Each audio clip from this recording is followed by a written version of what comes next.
अब उसके बाद क्या हुआ दोस्तों, जो BR पटेल कमेटी थी वो बनाई गई, BR पटेल कमेटी। अब इसके सदस्य कौन कौन थे? इसके सदस्य पहले तो थे कर्नल TC पुरी और दूसरे सदस्य थे HP सिन्हा। TC पुरी और HP सिन्हा। ये क्या किया गया, इन्होंने चौथे चरण में 4 बड़ी रियासतों को मिलाने के लिए प्रयास किए और फिर इन्होंने सिफारिश की। इन्होंने क्या सिफारिश की? इन्होंने सिफारिश की कि जयपुर को राजधानी बनाया जाए, ठीक है, बीकानेर को शिक्षा विभाग दिया जाए, भरतपुर को कृषि विभाग दिया जाए, उदयपुर को एक्साइज विभाग दिया जाए और कोटा को हमारा वन एवं सहकारी विभाग दिया जाए। तो निम्न प्रकार से इनकी शर्तों को माना गया और ये विभाग इन रियासतों को दिए गए। अब हमारा 5वां चरण आता है जिसका नाम था संयुक्त व्रत राजस्थान। चौथे का था व्रत राजस्थान, इसका था संयुक्त व्रत राजस्थान। इसका उद्घाटन वगैरह मतलब इसकी शुरुआत कब हुई? 15 मई 1949। अब देखो यहाँ पे एक कमेटी बनी जिसका नाम था शंकरराव देव कमेटी। अब इसका काम क्या था? इन्होंने काम किया क्या? भरतपुर धर्मपुर की जनता की राय जानने के लिए इस कमेटी को बनाया गया। इसमें 3 सदस्य थे, प्रभुदयाल RK सिद्धवा इसके अध्यक्ष थे और इसमें 3 सदस्य थे। अब क्या हुआ कि जो ये चरण आया इसमें अलवर और धौलपुर, अलवर और करौली मिलना चाहते थे पर भरतपुर और धौलपुर के राजा इसमें विलय अपना नहीं करना चाहते थे। फिर क्या हुआ? 10 मई 1949 को क्या हुआ? शासकों द्वारा स्वीकृति दी गई कि हम आपके साथ मिलने के लिए तैयार हैं। फिर 15 मई 1949 को क्या हुआ? मत्स्य संघ का प्रशासन जो है वो राजस्थान को ट्रांसफर कर दिया गया। फिर मुख्यमंत्री शोभाराव कुमावत जो मत्स्य संघ के थे वो उनको हीरालाल शास्त्री का जो मंत्रिमंडल था उसके अंदर शामिल कर लिया गया। फिर अब इसमें कौन कौन सी रियासतें? व्रत राजस्थान की जितनी भी रियासतें हैं प्लस हमारा मत्स्य संघ, यानी 18 रियासतें और 3 ठिकाने, ठीक है। अब इसमें राजधानी रखी गया जयपुर, ठीक है। महाराज प्रमुख फिक्स है हमारा भोपाल सिंह जी जो मेवाड़ के हैं। राज प्रमुख अभी हमारे फिक्स है कि मान सिंह जी द्वितीय जयपुर के रहेंगे। प्रधानमंत्री है हमारे हीरालाल शास्त्री जी जो जयपुर से संबंध रखते हैं। अब उसके बाद आता है हमारा 6ठा चरण। अब 6ठे चरण की बात करें तो इसकी तारीख क्या रहने वाली? 26 जनवरी 1950। इसका नाम रखा गया है राजस्थान संघ, यानी कि लगभग राजस्थान पूरा होने वाला था तो उसका नाम राजस्थान संघ रखा गया। फिर 1 फरवरी 1949 को क्या हुआ? सिरोही का जो राजपूता रेजिडेंसी थी उससे हटाकर वो किसको दे दी गई? गुजरात रेजिडेंसी को दे दी गई। फिर 10 अप्रैल 1950 को क्या हुआ? हीरालाल शास्त्री जी एक तार लिखकर भेजते हैं जिसमें लिखते हैं कि सिरोही का अर्थ है गोकुल भाई। हमारे लिए सिरोही का अर्थ तो क्या है? गोकुल भाई के बिना, ठीक है।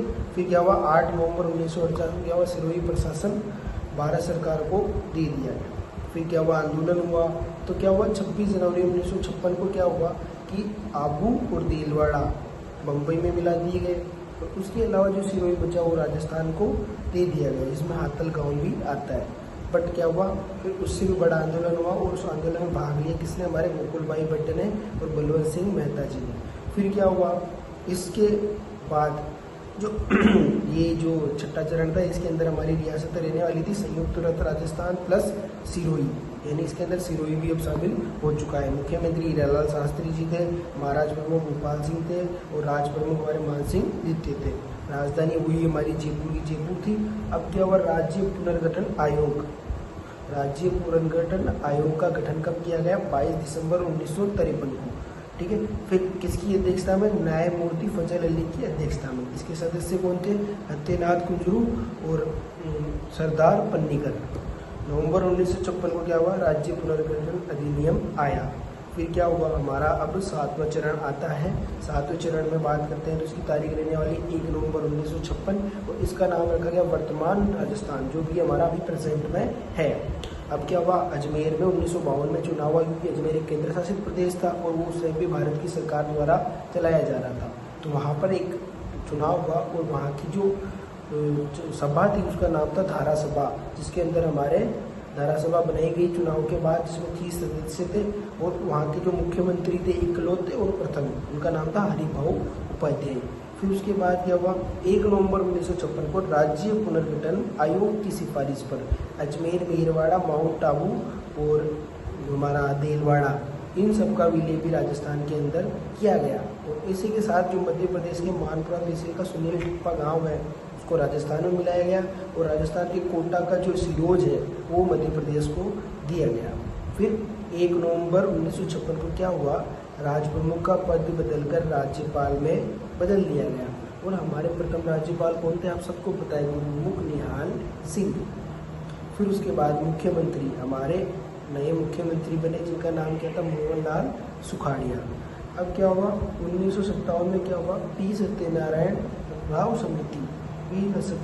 राव की अध्यक्षता में कमेटी बनी, राजस्थान कैपिटल इंक्वायरी कमेटी। इस कमेटी को कार्य क्या दिया गया कि जयपुर को ही राजधानी रखा जाए या शिफ्ट किया जाए, बट इस कमेटी ने अपना डिसीजन नहीं बदला, जयपुर को राजधानी रखी गई। बट जो जयपुर में खंडपीठ थी उसको 1958 में समाप्त कर दिया गया। तो दोस्तों इसी के साथ हमारा राजस्थान का एकीकरण समाप्त होता है। आशा करते हैं कि आपको हमारा ये राजस्थान के एकीकरण का पार्ट अच्छा लगा होगा। अच्छा लगा तो हमारे चैनल को सब्सक्राइब करें, मैं कमेंट में जरूर बताएं। और इसी के साथ आज संडे है तो हमारा ऑफ है, तो हम शाम को एक बढ़िया सी टेस्ट सीरीज लेके आपके सामने आएंगे। धन्यवाद।